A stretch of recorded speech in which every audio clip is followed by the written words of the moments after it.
Pengadilan Tata Usaha Negara menggelar sidang pendahuluan gugatan Partai Demokrasi Indonesia Perjuangan terhadap KPU pada Kamis pagi.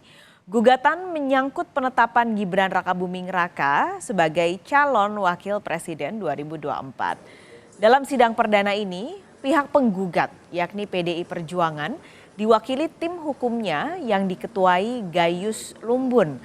Gayus menjelaskan langkah yang ditempuh PDIP saat ini untuk membuktikan adanya indikasi kecurangan selama proses pemilu 2024, mulai dari penetapan Gibran sebagai calon wakil presiden.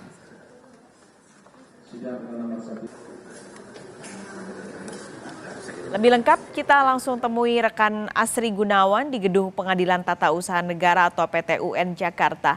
Asri, jadi apa isi gugatan dari PDI Perjuangan?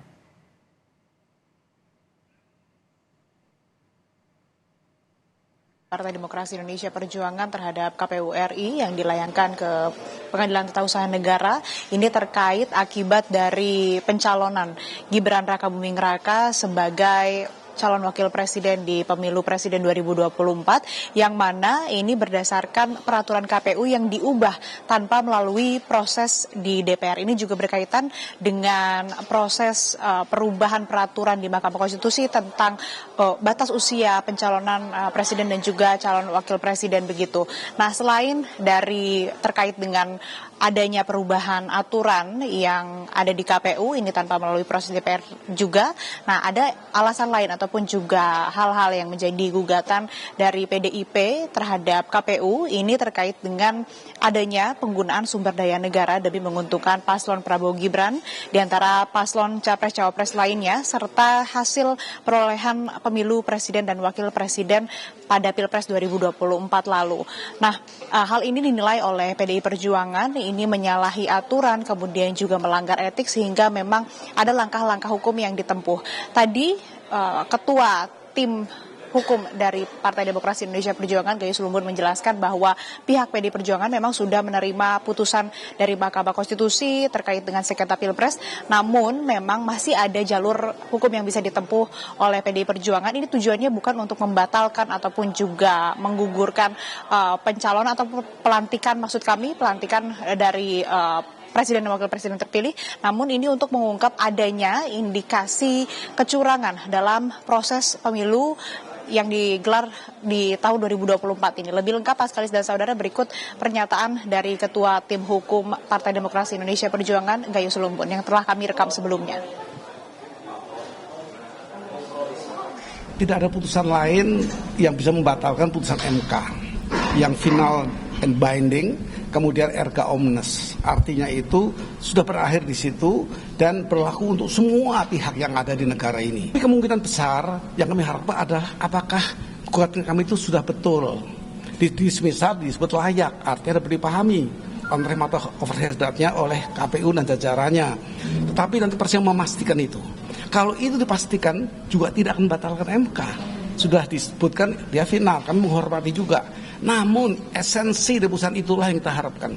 Kalau ditemukan on mata overhead oleh KPU, maka rakyat yang diwakili di Senayan, di legislatif yaitu MPR, wadahnya seluruh rakyat yang mempunyai keabsahan berpendapat itu ada di sana, diwakili itu. Nah, dia akan memikirkan apakah sebuah produk yang diawali dengan melanggar hukum itu bisa dilaksanakan. Mungkin MPR tidak mau melantik. Ini yang perlu di-quote. Pengalaman saya 2 periode saya di DPR di Komisi Hukum dan memimpin beberapa pansus. Tentu pansus ini punya hak untuk memanggil, melakukan penyidikan, penyelidikan atas tindakan pemerintah. Itu undang-undang konstitusi bahkan itu menjamin. Artinya itu bisa berlanjut, ditemukan apa nanti oleh wakil rakyat di situ. Muaranya tetap ke MPR.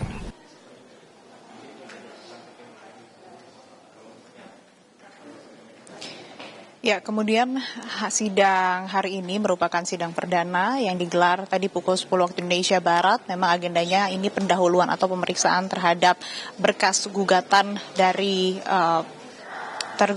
penggugat begitu maksud kami. Nah, memang sebelumnya juga sudah melewati proses dismisal proses atau juga pemeriksaan apakah berkas-berkas gugatan tersebut ini layak untuk disidangkan ataupun juga untuk diadili. Nah, memang dari PT UN menyatakan bisa diadili. Nah, hari ini agendanya nanti akan ada pemeriksaan, kemudian juga dari PT UN ini akan memberikan masukan, kemudian juga petunjuk begitu untuk memberikan masukan untuk kesempurnaan materi gugatan untuk mendapatkan informasi awal. Seperti halnya siapa pemberi kuasa, kemudian siapa yang menerima kuasa, bentuk apa saja yang diajukan di persidangan. Dan memang sidang hari ini bersifat tertutup. Tadi sudah berlangsung berarti kurang lebih hampir 2 jam Paskalis dan saudara sidang perdana gugatan dari Partai Demokrasi Indonesia Perjuangan terhadap KPU RI yang digelar di PT UN Jakarta. Jadi kita masih menantikan bagaimana kemudian nanti setelah selesai menggelar sidang pertama, nanti apa hasilnya, kemudian nanti juga akan dilanjutkan dengan agenda lainnya.